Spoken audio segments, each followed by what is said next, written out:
Aí sim, tamo junto, pessoal. Galerinha do YouTube, da internet, sejam bem-vindos ao nosso canal. Eu sou o professor Rafael Simeone, pós-doutor em Teoria e Filosofia do Direito, pesquisador, um monte de coisas. Mas aqui no YouTube a gente é parceiro, tá? Eu quero falar uma coisa para vocês. Direito e arte é uma temática muito legal. Ela faz bem pra gente. A arte cura, certo? A arte ela tem várias funções, né? Ela tem uma coisa ligada ao pensamento crítico.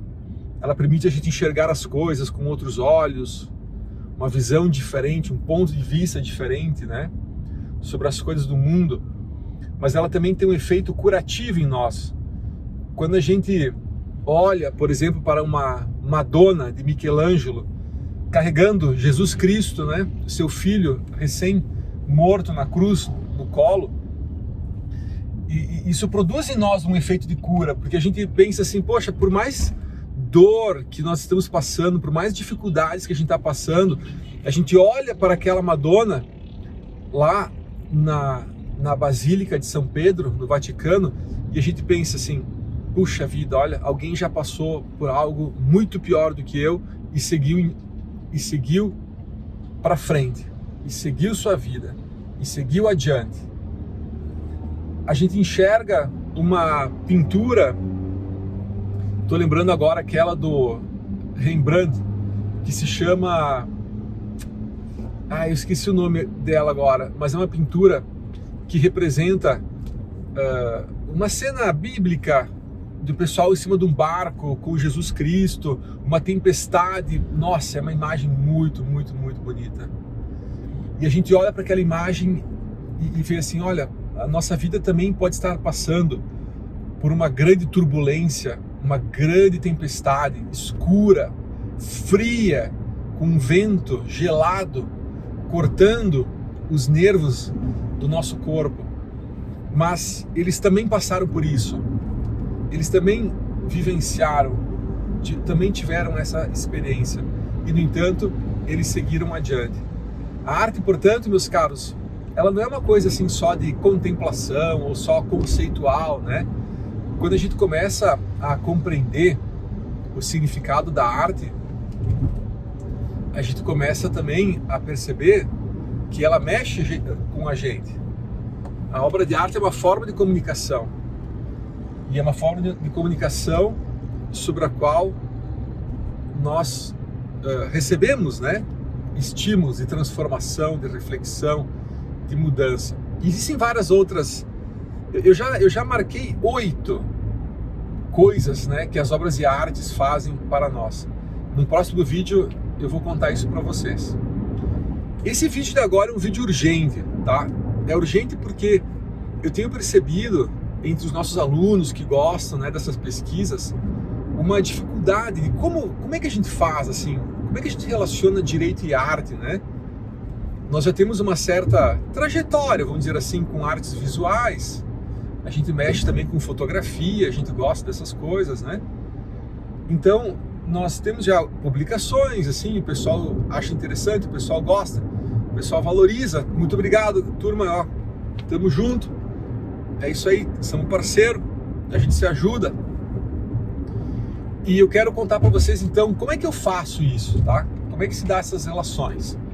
Como é que é um jeito bem tranquilo assim e interessante de fazer relações entre arte e direito, tá?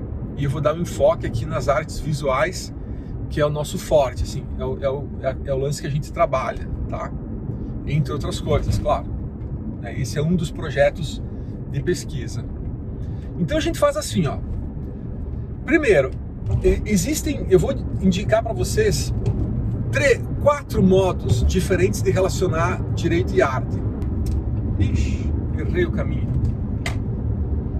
Eu tô em São Paulo, errei a entrada do trevo aí, vou ter que pegar agora no GPS aqui para ver. Aí sim. Tamo junto, turminha. Existem 4 formas de fazer isso. E umas são bem legais e as outras são mais ou menos. Tá? Vou mostrar aqui para vocês o que eu penso, né, dessas 4 formas. Tá? A primeira forma de relacionar direito e artes visuais é aquilo que a gente chama de usar obras de arte como ilustração de questões jurídicas, usar obras de arte como ornamentação de um discurso jurídico, mas a gente também pode usar as obras de arte como uma representação de conceitos jurídicos. E aí eu vou colocar para vocês, e isso aqui é uma coisa nova, tá? Que é uma 4ª possibilidade, que é de pensar a obra de arte também como uma transformação crítica do direito, dos conceitos jurídicos, dos institutos, das problemáticas jurídicas, dos pontos de vista a partir dos quais a gente pode compreender as questões jurídicas do nosso tempo, tá? Essas 4, né, possibilidades, pessoal, não é uma invenção minha, tá? A 4ª sim é, mas essas 3 primeiras não são. Na verdade, elas são inspirações que vêm dos estudos de direito e literatura, que também é um ramo já super avançado, assim, né? De estudos que envolvem direito com essa veia transdisciplinar, interdisciplinar, né? Essa veia não dogmática do direito. E Richard Posner foi um dos primeiros juristas. Richard Posner, aquele juiz federal norte-americano, né? Que ele escreve bastante sobre filosofia do direito também.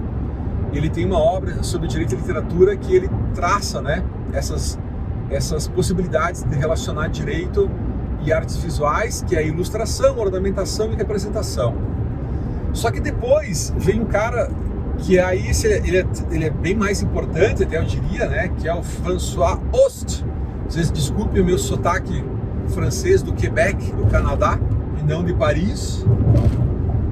François Host, um pesquisador belga,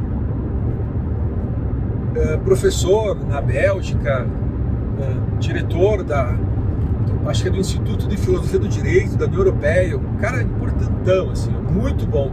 Adoro François Host. Escreveu vários livros muito legais, muito diferentes, todos eles inovadores, né?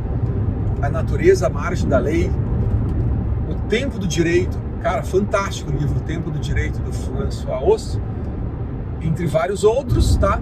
Mas tem um livro dele que se chama Contar a Lei, que é um livro sobre direito e literatura. E o primeiro capítulo é um livro sobre teoria do direito e literatura, sabe? Uma forma de você compreender metodologicamente, né, como fazer essas relações.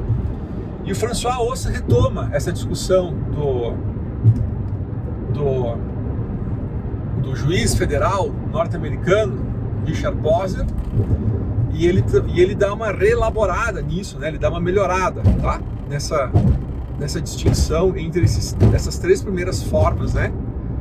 De se relacionar direito e literatura, eles estão preocupados com literatura, tá?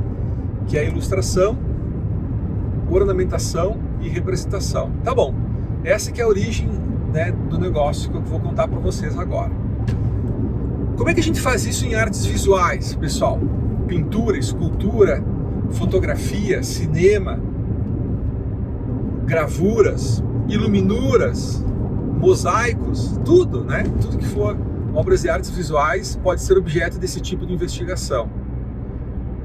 Então olha que legal que você pode fazer na sua monografia, no seu TCC, na sua dissertação de mestrado, na sua tese de doutorado, tá? Olha os caminhos, né, que eu vou mostrar para vocês para abrir a mente, assim, de algumas possibilidades que podem ser feitas. Primeiro, a gente pode usar artes visuais como ilustração, como exemplos, tá? Isso é a coisa mais comum, é o que o pessoal mais faz, tá? É um nível bem básico de uso de relações entre direito e artes visuais, bem básico, é o mais básico de todos, certo?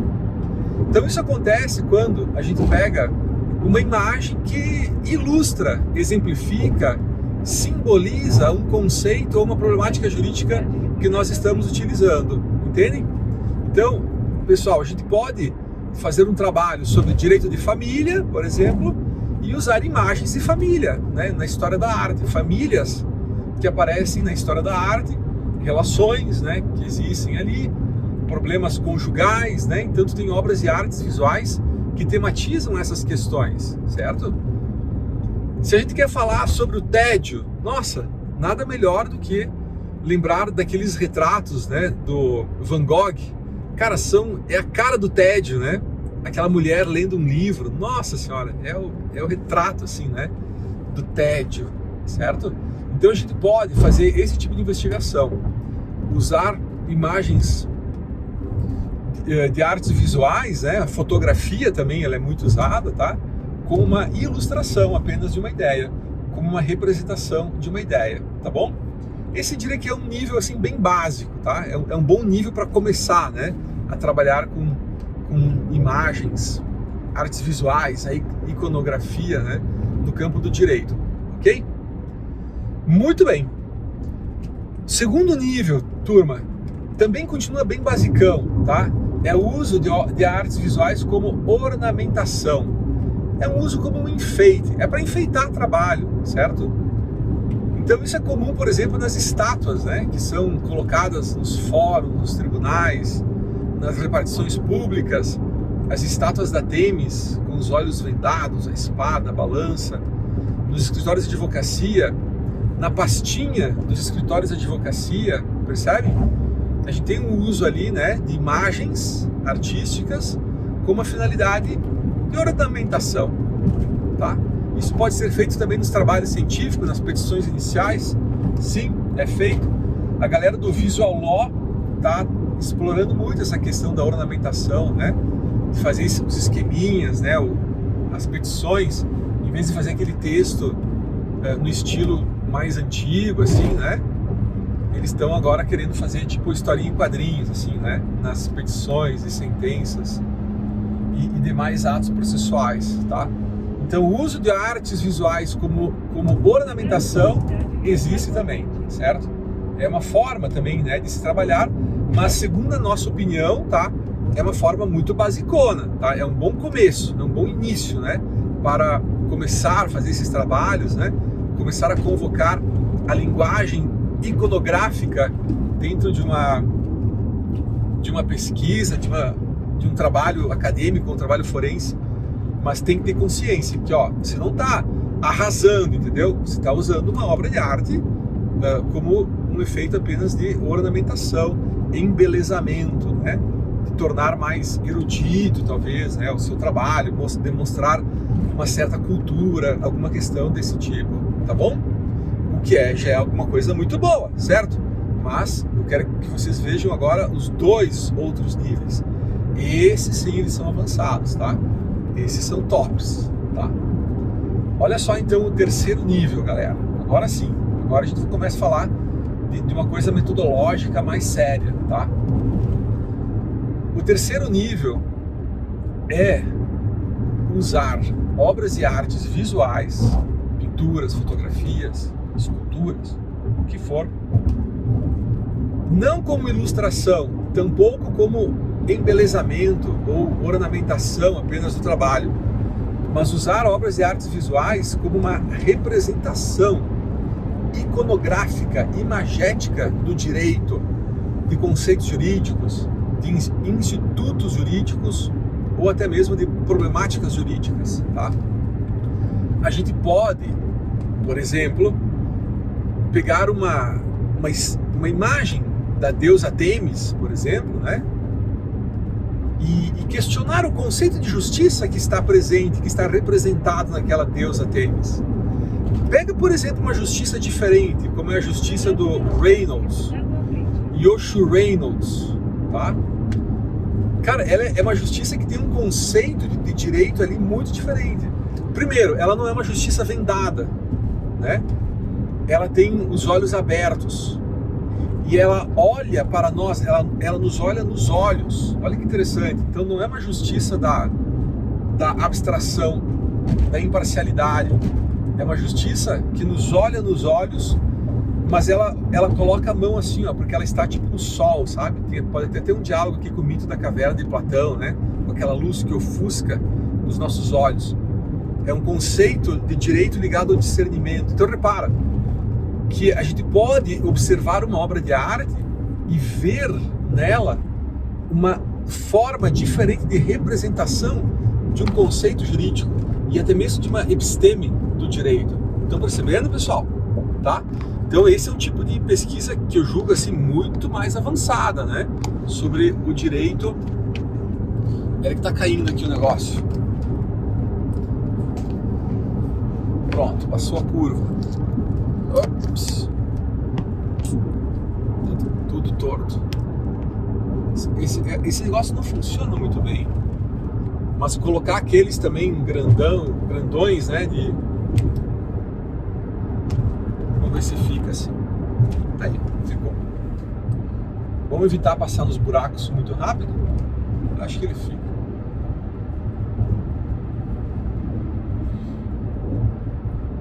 A gente pode, portanto, é possível isso, galera. Tem que estudar, claro. Ninguém tira da cachola, né, o significado de uma obra de arte, tá? Se vocês observarem as pesquisas que a gente faz sobre direito e artes visuais, dá uma olhada nas referências. Cara, é muita referência. A gente estuda tudo que já falaram sobre aquela obra de arte, para a gente criar, a partir daí, uma reorganização de uma análise iconográfica e iconológica, tá? Daqueles elementos visuais, né, que são relacionados no plano visual, tá? Numa próxima oportunidade, se vocês quiserem, a gente pode falar também sobre questões desse tipo de metodologia de análise, né? Como fazer leituras, né, de obras de arte. Isso pode ser uma coisa bem interessante também. Escreva nos comentários, tem que escrever, pessoal. A gente é parceria aqui, ó, parceria, vai e volta, né? Escreve nos comentários e aí a gente vai criando conteúdo aqui de qualidade pra galera do YouTube, beleza? Como ler, como interpretar uma obra de arte, né? Tem várias metodologias que são bem interessantes. Voltando ao nosso assunto, então, tá? Usar obras de artes visuais para mexer no conceito de direito, para reinterpretar o próprio significado do direito, para perguntar para os artistas, né? Como é que os artistas enxergam o direito? Olha que pergunta interessante, né? Como os artistas veem o direito? Como é que eles retratam o direito, tá? Então isso está nesse nível que a gente chama de um terceiro nível, né? Que é usar obras de artes como representação. A Estátua da Justiça do Alfredo Seschiatti, lá no Supremo Tribunal Federal do Brasil, ela é uma estátua, eu diria assim, até polêmica, né? Porque se você for observar ela não tem balança. Tipo, como assim uma estátua da justiça sem balança, né?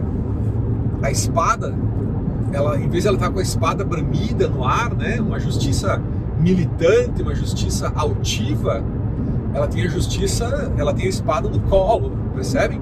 Então a gente pode perguntar assim, mas que conceito de direito é esse, né?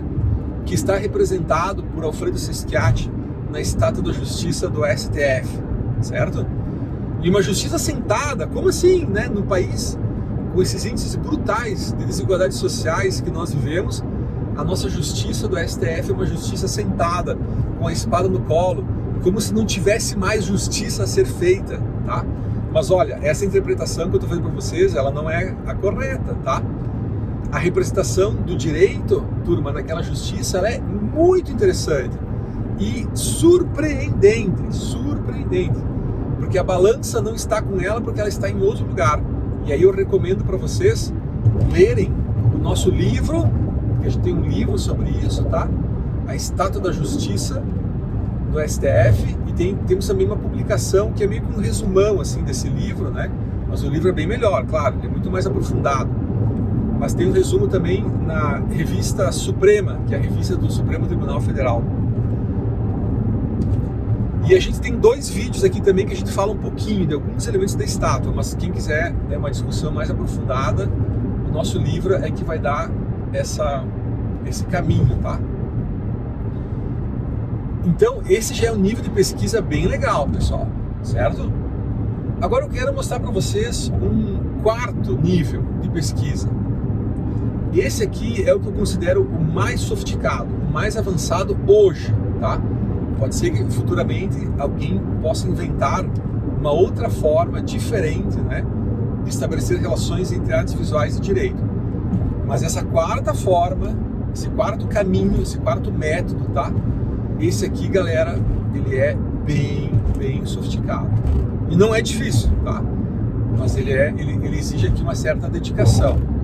Não é qualquer trabalho que faz isso de uma forma interessante. Quero dizer que é um negócio que tem uma certa... exige um pressuposto, assim, né? A pessoa tem que saber já um pouco das coisas para conseguir fazer esse tipo de análise, tá? E a gente vai chamar esse quarto tipo de análise do uso de artes visuais como uma representação não meramente descritiva ou denotativa, mas uma representação crítica do direito, uma representação que visa a transformação. Tá, eu sei que isso pode parecer meio confuso, né? É que você tem que ver um vídeo que eu falo o que é o pensamento crítico, aí vocês vão entender o que é isso, a diferença, tá? Mas em outras palavras, galera, para ser bem simples e direto, o uso de artes visuais nesse terceiro nível é tu usar uma obra de arte visual como uma transformação do direito. Essa que é a ideia. É você enxergar na imagem um potencial de transformação do direito. É aquele tipo de imagem que provoca uma mudança no próprio conceito do direito. Veja bem, é quando o artista ele não quer apenas ilustrar, ele não quer apenas embelezar, e ele também não quer apenas estabelecer assim, uma representação visual de um conceito de direito que já existe. Não, ele está propondo uma nova leitura, uma nova interpretação, uma nova forma de representação do direito, tá? Um exemplo disso, meus caros, é a jurisprudência do Gustav Klimt, sem dúvida. O pessoal da Universidade de Viena contratou o Gustav Klimt para representar a faculdade de Direito, a faculdade de Jurisprudência, eles chamam lá a faculdade de Jurisprudência, né? No teto do Salão Nobre da Universidade de Viena. E o Gustav Klimt estava fazendo uma pintura de representação do direito. Então ele fez uma imagem que era uma deusa Temis, glamurosa, com a espada bramida no ar, subjugando as trevas, né? Ela estava num ambiente iluminado, arejado, aquele conceito de iluminismo, né? Que vence as trevas e tal. Então ele estava dentro desse conceito que é o nosso terceiro nível, né? Que é de uma representação imagética de um conceito de direito. Beleza. Só que depois o Gustav Klimt ele vai começar a chamada secessão vienense, né? E a secessão vienense, ela é tipo um modernismo, assim, é um movimento de ruptura, né, com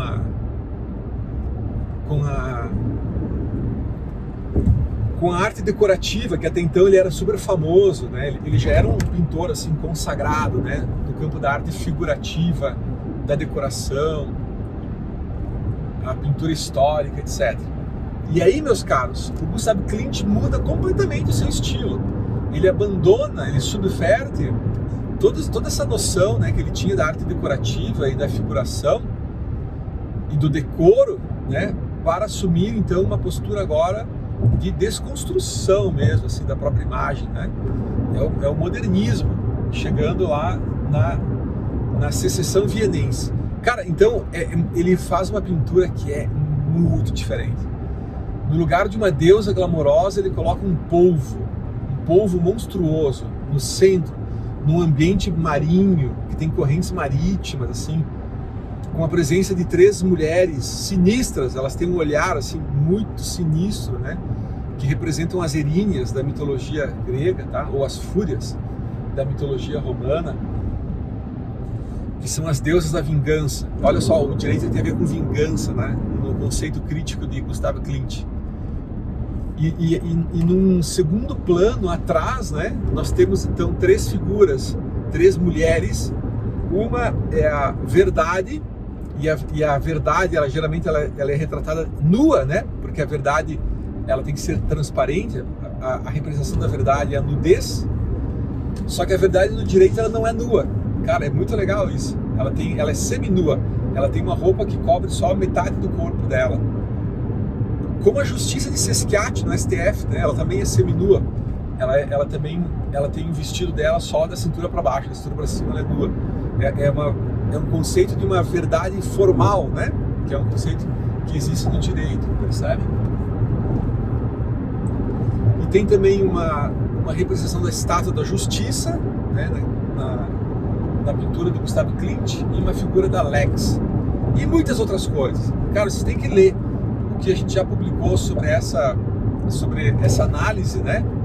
Que a gente faz da análise e interpretação da jurisprudência do Gustav Klimt, que ela é uma coisa realmente fantástica. A gente já deu umas palestras por aí também e a galera curte muito, assim, porque é muito diferente, é muito interessante ver como esses artistas, né, eles interpretam, assim, qual que é a visão, né, que eles propõem, assim, do direito, tá? Então repara que uma obra desse tipo, pessoal, ela não está fazendo uma representação do direito, ela não está representando algo, um instituto jurídico, um conceito, uma questão de crime, uma questão civil. Não, galera. Ela está propondo, na verdade, uma visão crítica, uma visão transformadora. A gente interpreta aquela imagem e a gente compreende a mensagem crítica que o artista estava propondo para nós, tá? Então, pessoal, isso é uma coisa que pode ser feita na literatura também, pode ser feita na música, né? Reparem que a letra de uma música, a performance, né, de uma banda, de um grupo musical. Repare, se tu pega Raul Seixas, por exemplo, né, não é só a letra dele, não é só o estilo musical, ele mesmo, né, tem uma performance que permite, né, questionar a forma, né, como se dá a representação de alguns estereótipos sociais. Enfim, estamos dando aqui umas linhas assim, né, de discussão possíveis, tá? Tem um trabalho feito no Brasil. Eu tô com Alzheimer já, eu esqueço o nome das pessoas de uma forma muito rápida, que tô ficando até preocupado. Uma pesquisadora, pessoal, que ela estava na ocasião no Rio Grande do Sul, mas ela é de Minas, me parece que agora ela voltou para Minas. Eu perdi o contato com ela, mas ela tem uma pesquisa muito legal sobre o direito e em Raul Seixas, né? Então ela tem uma pesquisa legal, assim, nessa área de direito e música, Raul Seixas, performance e tal, que é bem legal. E os nossos amigos também, colegas, né? O Cícero, Krupp da Luz, Peraí, deixa eu passar uns buracos aqui. O negócio agora ficou tenso aqui na Fernão Dias. O Germano Schwartz, cara, é fantástico. Os trabalhos que ele tem sobre direito e rock, vocês têm que ler ou tem que ouvir uma palestra dele, cara, é incrível, é surpreendente a relação que ele estabelece, tá?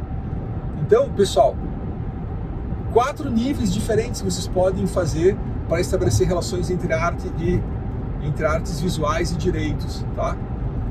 Vocês podem usar as imagens como ilustração, ok? Tipo jornal, né? Tem a foto para ilustrar a manchete, ou vice-versa, né? Você pode usar também como ornamentação, uma forma de embelezamento, ou de você querer passar uma mensagem, assim, de alguém que tem mais erudição, que conhece as coisas, que tem mais cultura, né? Que sabe identificar alguma obra de arte que se relaciona com a questão, também é uma possibilidade, tá? Mas tentem, turma, na medida do possível, ficar nesses 2 últimos níveis, né? O terceiro nível é tentar fazer uma leitura da obra de arte visual, buscando compreender ali qual representação jurídica essa obra de arte produz sobre o direito, tá?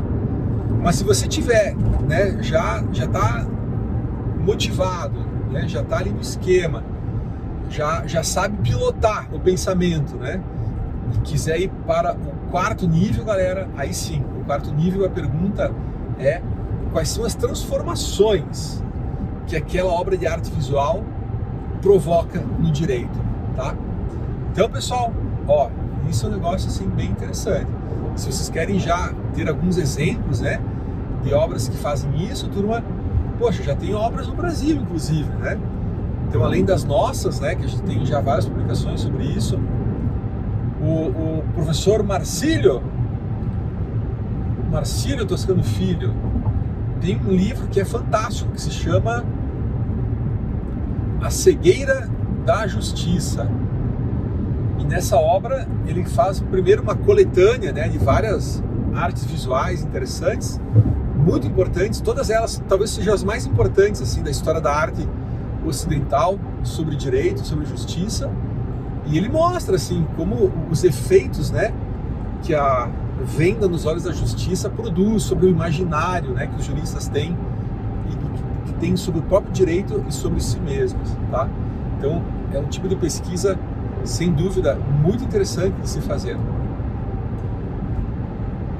Costas Donzinas também tem uma publicação bem legal. Ele organizou uma coletânea baseada num seminário, um simpósio que eles fizeram em Londres, na Inglaterra, em 96. E aí a coletânea das apresentações, né, das palestras daquele simpósio foi feita na forma de um livro. Então tu tem ali artigos, na verdade, né, publicados por vários autores importantes, né, galera da filosofia do direito, da arquitetura, da ciência política, da filosofia,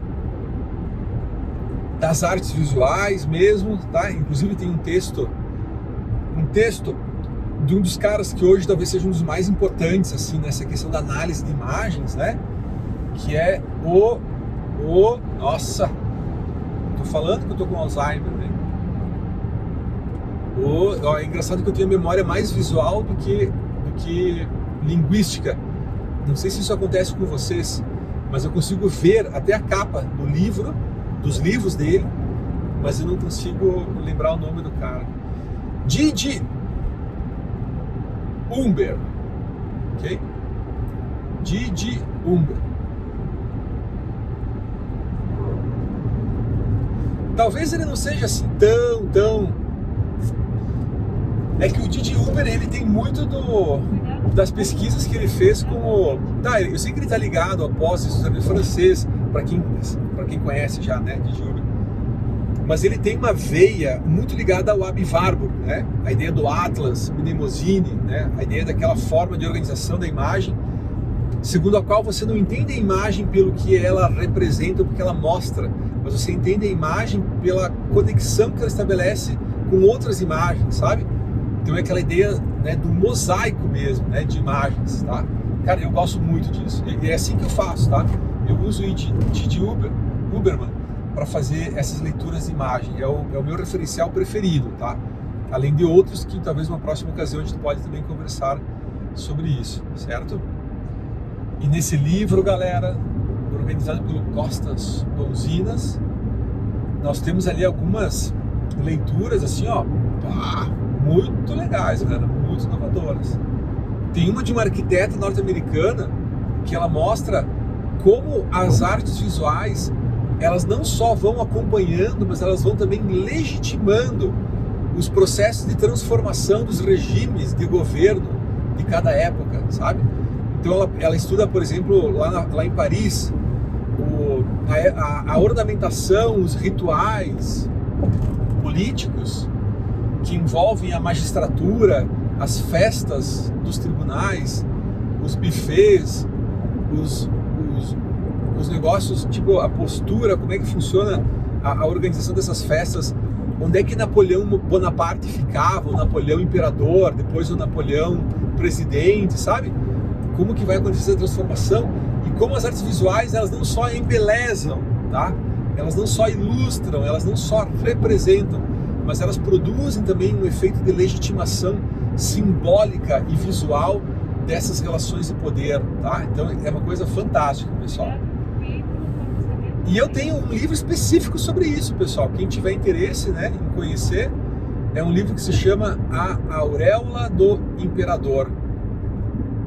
É um estudo sobre a iconografia política na arte medieval, que poderia ser estendido até para hoje. Eu já dou as linhas lá no livro, tá? Mas é um livro que mostra assim como que as relações iconográficas, né? Como que os artistas ajudavam a legitimar os diferentes regimes políticos, né? E os regimes monárquicos de cada época, tá? Então, fica aí a dica, galera. Esse é um caminho bem interessante, um caminho que não tem muita gente estudando sobre isso, né? Qualquer coisa que você fizer já vai ser uma tese, porque tudo é muito inovador, né? É um espaço muito grande assim para inovação, para questionamento e para pensar, né, nas novas formas de representação do sentido do direito. Valeu, turma! Se vocês gostaram desse vídeo, passa adiante. Muito obrigado por estarem conosco até aqui.